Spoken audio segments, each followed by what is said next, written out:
Brought to you by TechnoSpark 20 series smartphones. I'm superhuman.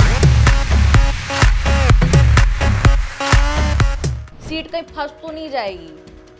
Pawan Singh क्या कोई factor है यहाँ पर? नेचुरल है कि वहाँ भीड़ लगेगी। अभी आपका ही घर यहाँ हो, हमारा घर हो। मतलब पवन सिंह से कोई नुकसान नहीं हो रहा आपको? महागठबंधन और एनडीए के बीच में है, कहीं से कोई और बात है ही नहीं। तो जितने वोटों से उस समय जीते थे उससे मिनिमम दोगुने वोट से तो गारंटी के साथ हम चुनाव जीते। तो हम बिहार में हैं, काराकाट लोकसभा का मिजाज जानने आए हैं। हमारे साथ उपेंद्र कुशवाहा जी हैं यहाँ पर। उपेंद्र जी, सबसे लोग इस बात की चर्चा कर रहे हैं यहाँ पर कि सीट कहीं फंस तो नहीं जाएगी? पवन सिंह क्या कोई फैक्टर है यहाँ पर? आप लोग अजीब चीजों की चर्चा करते हैं। देखिए, गांव में लोगों के बीच में जहां लोगों को वोट डालना है, जो वोटर्स हैं, उसमें कहीं इस बात की चर्चा नहीं। अब मीडिया में, सोशल मीडिया में इस बात की चर्चा, और मीडिया के कारण ही यह चर्चा अगर कहीं दिख भी रही है चौक चौराहे पे, तो इसी के कारण चर्चा है। बाकी कहीं कोई जमीन पर इसकी चर्चा ही नहीं है। तो जब चर्चा ही नहीं है तो कहाँ से कोई मामला बनता है? अच्छा, लोग ये चर्चा इसलिए भी कर रहे हैं क्योंकि पवन सिंह जहाँ जा रहे हैं वहाँ भीड़ दिखाई दे रही है, लेकिन क्या वो सिर्फ दर्शक हैं या वो वोटर भी हैं, ये सवाल है। देखिए, इस तरह से भीड़ के कारण अगर वोट हो जाना हो तो जितने स्टार हैं सब पॉलिटिक्स के बड़े बड़े पदों पर जा सकते हैं, क्योंकि वैसे लोग तो जहां आएंगे, नेचुरल है कि वहां भीड़ लगेगी। अभी आपका ही घर यहाँ हो, हमारा घर हो, और बगल से अमिताभ बच्चन जाने लगे, तो वो किसी पार्टी के कारण आए हों, लेकिन देखने के लिए तो हमारे आपके परिवार का भी कोई व्यक्ति चला ही जाएगा।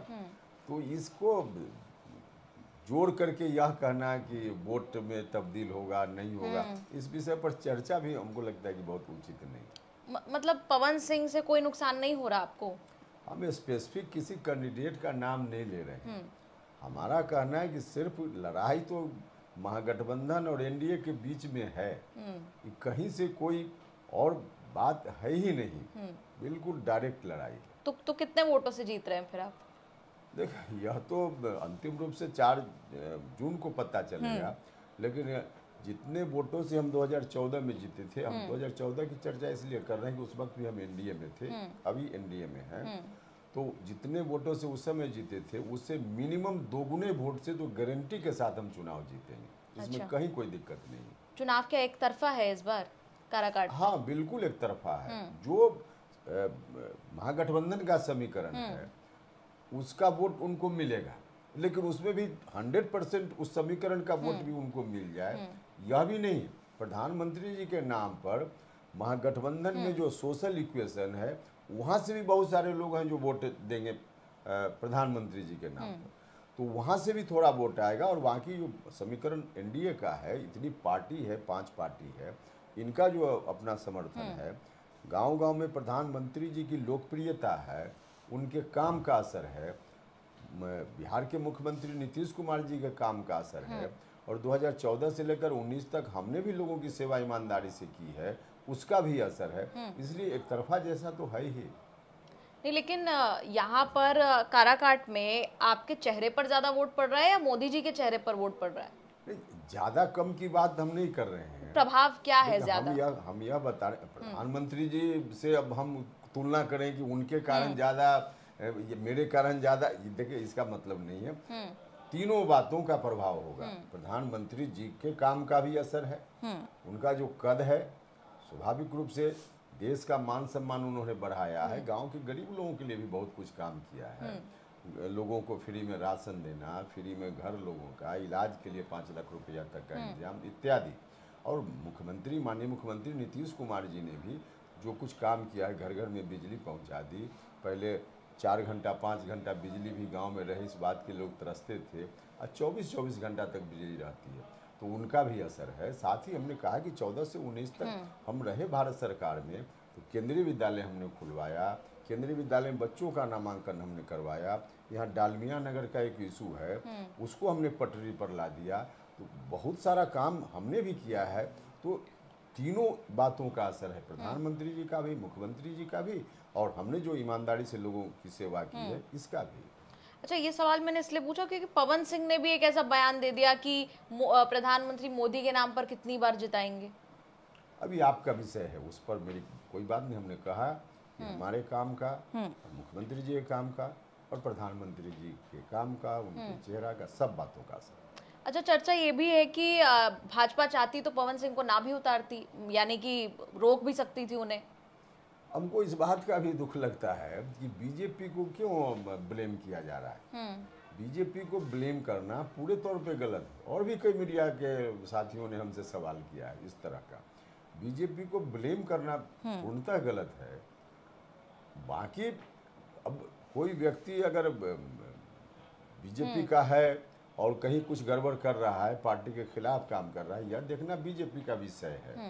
तो बीजेपी समय से चीज़ों को देखती है, जो जहाँ अभी ध्यान नहीं गया ध्यान जाएगा, बीजेपी देखेगी, लेकिन उनके पीछे बीजेपी है यह कहना मुनासिब नहीं है। लेकिन एक अजीब सी चर्चा इस बीच ये भी आ रही थी कि क्या भाजपा ने राजनीतिक भविष्य कहीं ना कहीं खत्म कर देना चाहते हैं कुशवाहा जी का, इसलिए भाजपा में हमको नहीं मालूम, 2-4 लोग कोई हो सकते हैं जो इस तरह की गंदी सोच वाले हों, हमको नहीं मालूम है नहीं है, लेकिन संभव हो सकता है कि ऐसा हो, लेकिन पूरी पार्टी को इस बात के लिए ब्लेम करना यह कहीं से उचित नहीं है। अच्छा, नीतीश कुमार जी का भी आपने नाम लिया, पहले आप नाराज भी थे, अभी कैसे संबंध है?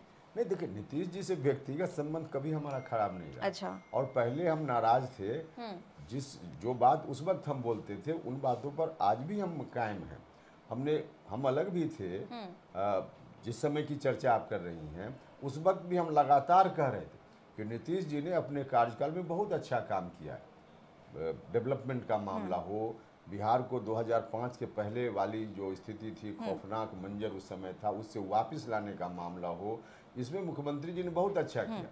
हाँ, नीतीश कुमार जी जो अभी बीच में चले गए कुछ दिन पहले महागठबंधन की ओर, इस पर हमारा एतराज़ था कि जहाँ से बिहार को बाहर निकाला गया वही नीतीश कुमार जी चले गए। हमने पब्लिकली इस बात को हर जगह हमने कहा, और उसका हम यही आग्रह भी कर रहे थे नीतीश जी से कि वहाँ मत रहिए, इसका नुकसान होगा, पूरे सोसाइटी को नुकसान होगा, आपकी पार्टी को नुकसान होगा, वहाँ से आ जाइए। वहाँ से आ गए नीतीश जी। तो इसलिए हम जो बोलते थे उस समय हम बिल्कुल सही बोलते थे, लेकिन उनके काम की कभी आलोचना हमने नहीं की, कभी व्यक्तिगत रूप से हमने उनकी आलोचना नहीं की है। हमारा संबंध, व्यक्तिगत संबंध उनका बहुत दिनों से है, तब भी था, आज भी है, आगे भी रहेगा। लेकिन अभी अच्छा फैसला उन्होंने ले लिया कुछ वक्त पहले जो शामिल हो गए एनडीए में फिर से। हाँ बिल्कुल बिल्कुल अच्छा फैसला हो। हम तो यही बार बार आग्रह कर रहे थे उनसे, और आग्रह कोई घर में बैठकर नहीं कर रहे, हम ऑन रिकॉर्ड बोल रहे थे, पब्लिक डोमेन में हम बात बोल रहे थे, तो आगे वहाँ से बहुत अच्छा किया उन्होंने। और अब जब आप जनता के बीच में जा रहे हैं तो क्या वो मुद्दे होंगे काराकाट के जो आप उठाने वाले हैं? काराकाट में देखिए, एक तो कुछ मुद्दा जिसको हमने आगे बढ़ाया था उस समय, जिसमें डालमिया नगर का इशू है, यही डेहरी के बगल में। अच्छा। डालमिया नगर में पहले इंडस्ट्रीज का हब हुआ करता था, काफ़ी पहले, बरसों पहले। आज वहाँ कुछ भी नहीं है, कुछ भी नहीं, मतलब सारा जो उद्योग धंधा था सब बंद हो गया। तो जब हम 2014 में यहाँ से प्रतिनिधि हुए तो उस वक्त हमको जानकारी मिली कि रेलवे का कोई कारखाना वहाँ लगाने का प्रस्ताव था, लेकिन वो प्रस्ताव ही था, उस पर कोई काम नहीं हुआ। बाद में पूरी जानकारी लेने के बाद हमने कोशिश की, वहाँ पुराना मलबा, जो पुरानी मशीनें वगैरह थी, स्क्रैप था, वहाँ पड़ा हुआ था। 100 करोड़ से ज़्यादा रेलवे ने उसका दाम निर्धारित किया था कि इतना में ऑक्शन में, नीलामी में कोई ले ले तो हम हटा देंगे। उसमें कोई तैयार नहीं हो रहा था। हमने रेल मंत्री से मुलाकात की, हमने मीटिंग कराई रेल मंत्री जी के सामने, और उसके बाद फिर वहाँ से फिर से उसका पुनर्मूल्यांकन हुआ, उसका दाम फिर कम हुआ, फिर नीलामी हुई, फिर कोई ले लिया, फिर उसको स्क्रैप हटाने का काम हुआ, धीरे धीरे हटा। इतना करते करते 6 महीना का समय लगभग बच गया हमारे पुराने कार्यकाल का, और उसी वक्त ऐसा संयोग हुआ कि हम मंत्री परिषद से बाहर हो गए। तो इस कारण से जहां हम पहुंचा दिए थे, देखिए हम 6 महीना भी और उसी कार्यकाल में बचा हुआ 6 महीना और रह गए होते तो काम तो उसी वक्त शुरू हो गया रहता, लेकिन हमारे हटने के बाद ज्यों का त्यों रह गया। अब फिर लोगों ने आशीर्वाद दिया तो उस काम को आगे बढ़ाएंगे। उसके साथ साथ सिंचाई की बहुत सारी लंबित परियोजनाएं हैं इस इलाके में, उसको आगे बढ़ाएंगे। कुछ केंद्रीय विद्यालय हमने जिसको स्वीकृत किया था, भारत सरकार में आज भी स्वीकृत है, किसी कारण से नहीं हो पाया, उसको आगे बढ़ाएंगे, उसको करेंगे। और एक तो धान उत्पादन का बहुत बड़ा क्षेत्र है, शाहबाद का इलाका कहा जाता है धान का कटोरा है, तो धान पर आधारित कोई कृषि उद्योग लगे ताकि किसानों को भी लाभ हो और फिर नौजवान लोगों को, बेरोजगारों को भी रोजगार मिले। तो इस तरह का काम है, मौका मिला तो इसको करेंगे। अच्छा, क्योंकि आपने रोजगार की बात कही, हम देख रहे हैं कि विपक्ष जो है वो सबसे बड़ा मोर्चा बेरोजगारी पर उन्होंने खोला हुआ है। देश में बेरोजगारी है, महंगाई है और जगह जगह जाके इसका प्रचार किया जा रहा है। आप इस पर क्या कहेंगे? नहीं, देखिए, बेरोजगारी की समस्या को दूर करने के लिए प्रधानमंत्री जी का विशेष ध्यान है। यह बात बिल्कुल फैक्ट है कि सिर्फ सरकारी नौकरी दे देने की बात करके बेरोजगारी की समस्या का समाधान नहीं हो सकता। भले कोई विपक्ष के लोग अब करते रहें कि नौकरी नौकरी नौकरी, सरकारी नौकरी से बेरोजगारी की समस्या का कहाँ हल निकलना है? सिर्फ उससे हल नहीं निकलना है, कुछ लोगों को भले उससे धंधा मिल जाएगा, तो वह तो एक बात है कि वैकेंसी है उसमें लोगों को बहाल कर देना, लेकिन बेरोजगारी दूर करने के लिए जो दूसरे रास्ते हो सकते हैं उस पर काम करना पड़ेगा। और उसमें प्रधानमंत्री जी ने किया है 10 लाख रुपया तक बेरोजगार नौजवानों को, जिसमें सब्सिडी भी है, तो कोई धंधा कर पाए तो 10 लाख रुपया उसको मिलेगा। ये पहले से योजना चल रही है। अभी प्रधानमंत्री जी ने फिर कहा है इस बार अब उसको हम 20 लाख देंगे बेरोजगार नौजवानों को जो धंधा करना चाहे। तो इस तरह से और भी छोटा छोटा कई कार्यक्रम, कई योजनाएं ऐसी है जिसमें नौजवानों को रोजगार मिले, इस पर पहले से भारत सरकार का ध्यान है। और इस बार यहीं पे काराकाट में आपके क्षेत्र में अलग अलग समाज के लोगों का मूड, अब तक आप गए हो उनके बीच में, कैसा मूड नजर आ रहा है? राजपूत किस दिशा में वोट करने जा रहे हैं? आप एकदम स्पेसिफिक किसी जात का नाम लेकर कह रही हैं। देखिए, उस पर हम क्या बताएं, लेकिन राजपूत जात को सीधे फिर कटघरा में खड़ा करना बिल्कुल गलत है। राजपूत समाज के लोग मुख्य रूप से, अब जात पर ही अगर आप चर्चा कर रही हैं, तो भाजपाई हैं। सब लोग नरेंद्र मोदी जी को प्रधानमंत्री बनते हुए देखना चाहते हैं। और जिसकी चर्चा कर रहे हैं कि राजपूत समाज उनको वोट शायद दे दे, उनको 10,000 5,000 जो लोग भी वोट देंगे, उससे जो महागठबंधन का उम्मीदवार है, माले का उम्मीदवार है, उसको फायदा होगा, यह बात लोगों को मालूम है। और किसी भी स्थिति में उस समाज के लोग या पूरे सोसाइटी के इंटरेस्ट में यह बात नहीं होगी कि माले का कोई उम्मीदवार जीत जाए यहाँ से, क्योंकि लोगों ने देखा है ना 2005 के पहले बिहार की क्या स्थिति थी। खासकर मगध और शाहबाद का इलाका नरसंहारों का दौर था। हर महीना कोई सप्ताह नहीं बचता था जब लोगों की हत्या नहीं होती थी। तो फिर से वही स्थिति आ जाए, उस समाज जिसका नाम आप ले रहे, उस समाज के लोग भी नहीं चाहेंगे, दूसरे लोग भी नहीं चाहेंगे। इसलिए 10-5 हज़ार वोट बर्बाद करके क्या फ़ायदा मिले, यह बात लोगों के जेहन में है। इसलिए उस जाति को सीधे कटघरा में खड़ा करना मुनासिब नहीं है। अच्छा, ये जो काराकाट में जो चुनाव बाइपोलर हो सकता था, वो पवन सिंह ने ट्रायंगुलर बना दिया। अगर आप उसको मानते हैं कि वो ट्रायंगुलर कॉन्टेस्ट बन गया है, लगता है आपको नहीं बना है? हमने तो जो कहा उससे आपको अर्थ निकाल लेना चाहिए कि आपके सवाल का जवाब हमने दे दिया है। अब फिर बार बार उसी को आप घसीट कर ला रही हैं। चर्चा मतलब है ना, चर्चा बहुत ज्यादा हो रही है, भले ही वो वोटों में बदलता नहीं बदलता एक अलग बात है। अब चर्चा आप कर रही हैं तो उस चर्चा में हम तो नहीं भाग लेंगे। उस चर्चा में जो बिना मतलब की चर्चा है, उस चर्चा में कोई दम नहीं है। अच्छा। तो उस चर्चा में हम अपना समय क्यों बर्बाद करें? आपको बर्बाद करना है तो करते रहिए। अच्छा, एक नेशनल पॉलिटिक्स से जुड़ा हुआ एक सवाल है कि राहुल गांधी, आपको लग रहा है कि जो मोर्चा आगे से लीड कर रहे हैं, भले ही ऑफिशियली अनाउंस नहीं किया हो, राहुल गांधी पर अपनी क्या राय रखते हैं? नहीं, अनाउंस ऑफिशियली नहीं किया हो, हमसे जो पूछ रही हैं उसी गठबंधन में जो और लीडर्स हैं उनसे पूछ लीजिए। ममता बनर्जी जी से पूछ लीजिए कि राहुल गांधी जी को आप क्या, आप केजरीवाल जी से पूछ लीजिए, हालांकि अंदर हैं, उनसे पूछ लीजिए।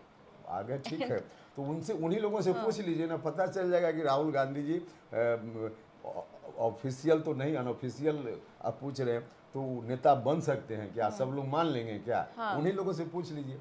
देखिए वहाँ सिर्फ फुटबॉल की स्थिति है, वहाँ जितनी पार्टी उतने नेता और कोई एक दूसरे को स्वीकार करने के लिए तैयार नहीं। अगर स्वीकार करने की स्थिति होती तो ऑफिशियल क्यों नहीं लोगों ने अनाउंस कर दिया? नहीं हो पाया, तो कोशिश लोगों ने की लेकिन नहीं हो पाया क्योंकि एक दूसरे को लोग पसंद नहीं करते।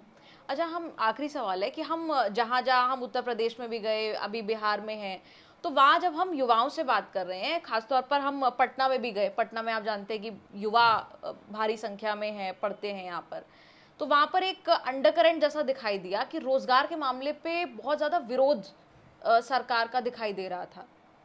देखिए असल में आप पटना में जिन नौजवानों से मिले हुए जो पढ़ते हैं वो सब लोग सरकारी नौकरी की आकांक्षा अपेक्षा लेकर कर रहे हैं, तो वैसे लोगों में चर्चा हो सकती है इस बात की जो आप कह रही हैं, क्योंकि उनको तो लगता है कि हम परीक्षा दें या जो भी तरीका हो सकता है हमको सरकारी नौकरी मिल जाए, तो इसीलिए वैसी बात कर रहे हूँ। लेकिन वैसे नौजवानों को भी अब आप लोगों को भी चाहिए कि लोगों को समझाना कि भैया सरकारी नौकरी की एक सीमा है, सरकारी नौकरी से कैसे बेरोजगारी की समस्या का पूरा समाधान हो जाए। सच में कोई बताए हमको कि सिर्फ सरकारी नौकरी से बेरोजगारी की समस्या का समाधान हो जाए, संभव है क्या? कि कोई सरकार आ जाए, सरकारी नौकरी मात्र से नहीं होना है, कुछ लोगों को भले नौकरी मिलेगी, बेरोजगारी जितनी बड़ी समस्या हमेशा से रहती है, हर देश में हर जगह रहती है, तो इसका समाधान रोजगार का और दूसरा साधन निकाल कर होगा, सिर्फ सरकारी नौकरी से नहीं होगा। जी खुशवाहा जी, बहुत बहुत शुक्रिया। आगे के लिए आपको बहुत शुभकामनाएं, बहुत कैंपेन है आगे आपके लिए, बहुत तैयारी है। आप लोगों का इस पर क्या कहना है कमेंट्स में लिखकर जरूर बताएं।